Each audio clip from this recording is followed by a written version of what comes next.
আসসালামু আলাইকুম ওয়া রাহমাতুল্লাহ। মাদ্রাসা শিক্ষকদের জন্য আমার এই ভিডিওটা খুব জরুরি হতে পারে, এই জন্য ভিডিওটা শেষ পর্যন্ত আপনারা দেখবেন। সর্বশেষ 3 মার্চ এই চিঠিটা হচ্ছে বাংলাদেশ মাদ্রাসা শিক্ষা অধিদপ্তর থেকে ওয়েবসাইটে ছাড়া হয়েছে।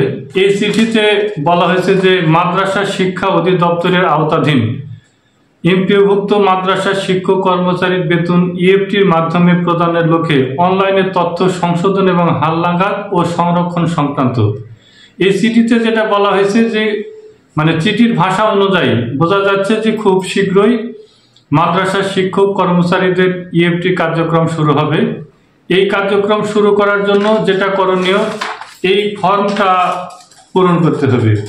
এই ফর্মের যে তথ্যগুলো চাওয়া হয়েছে এই তথ্যের আলোকে অনলাইন ইএফটি এন্ট্রি হবে। এখন যে বিষয়টা হলো যে অনেক প্রতিষ্ঠান প্রধান ওয়েবসাইটের এই তথ্যগুলো সবার শেষে পায়, আর আমি আপনাদেরকে সবার আগে জানানোর চেষ্টা করেছি যাতে আপনারা ধীর স্থিরভাবে এই কাজগুলো করেন এবং আপনাদের বেতন জটিলতা এড়াতে পারেন। দেখেন যে এখানে চিঠিতে যা বলা হয়েছে, চিঠিতে আপনাদের 11-12টা তথ্য এখানে চাওয়া হয়েছে। এই তথ্যের সাথে প্রত্যেকটা শিক্ষক কর্মচারী প্রথম এমপিও কপি, জাতীয় পরিচয়পত্রের কপি, নিয়োগ এবং যোগদানের কপি এবং চেকের পাতার ফটোকপি, এগুলো এই ফর্মের সঙ্গে আপনারা অ্যাটাচ করে এটা প্রতিষ্ঠান প্রধানের কাছে জমা দেবেন। প্রতিষ্ঠান প্রধান এই ফর্ম দেখে অনলাইনে তথ্য এন্ট্রি করবেন।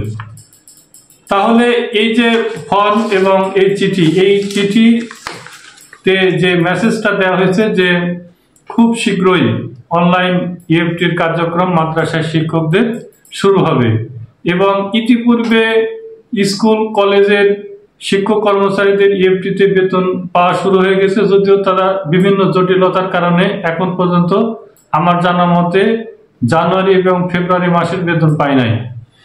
আর গত মাস থেকে হচ্ছে কারিগরি প্রতিষ্ঠানের শিক্ষক কর্মচারীদের ইএফটি এন্ট্রি কার্যক্রম শুরু হয়েছে।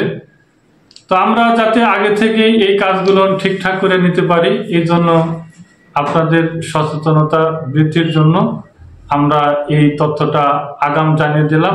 এবং আপডেট তথ্য 3 তারিখেই মাদ্রাসা শিক্ষা অধিদপ্তরের ওয়েবসাইট www.dme.gov.bd এই ওয়েবসাইটে গেলেও আপনারা এই চিঠি এবং ফর্ম পাবেন। এই ফর্ম আপনারা সংগ্রহ করে যে যার মতো ধীর স্থিরভাবে ফর্ম পূরণ করে আপনাদের নির্ধারিত যে সমস্ত সংযুক্তি কাগজপত্র, চেকের কপি, প্রথম এমপিও, নিয়োগ, যোগদান এবং জাতীয় পরিচয়পত্রের কপি আপনারা আপনাদের সংশ্লিষ্ট প্রতিষ্ঠান প্রধানের কাছে জমা দেবেন। এখন সকল মাদ্রাসা শিক্ষা প্রতিষ্ঠান মাহে রমজানের ছুটির কারণে বন্ধ আছে। তো আশা করা যাচ্ছে যে এই মাসের শেষের দিকে অথবা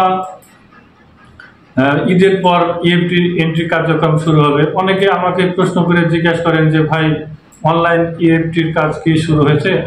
তারা অনেকে হয়তো স্কুল কলেজের কথা মনে করে এটা শুনে, সুতরাং আপনারা অন্য কোনো তথ্য শুনে বিভ্রান্ত হবেন না। আপনাদের জন্য সর্বশেষ আপডেট এটাই। আশা করি আপনারা মাহে রমজানের সিয়াম সাধনার মাধ্যমে আত্মশুদ্ধি এবং ইহকালীন শান্তি, পরকালীন মুক্তি এবং পাপ মোচনের ব্রত নিয়ে সিয়াম সাধনা করবেন। আপনাদের সবার সুস্বাস্থ্য এবং দীর্ঘায়ু কামনা করছি। আসসালামু আলাইকুম ওয়া রাহমাতুল্লাহ।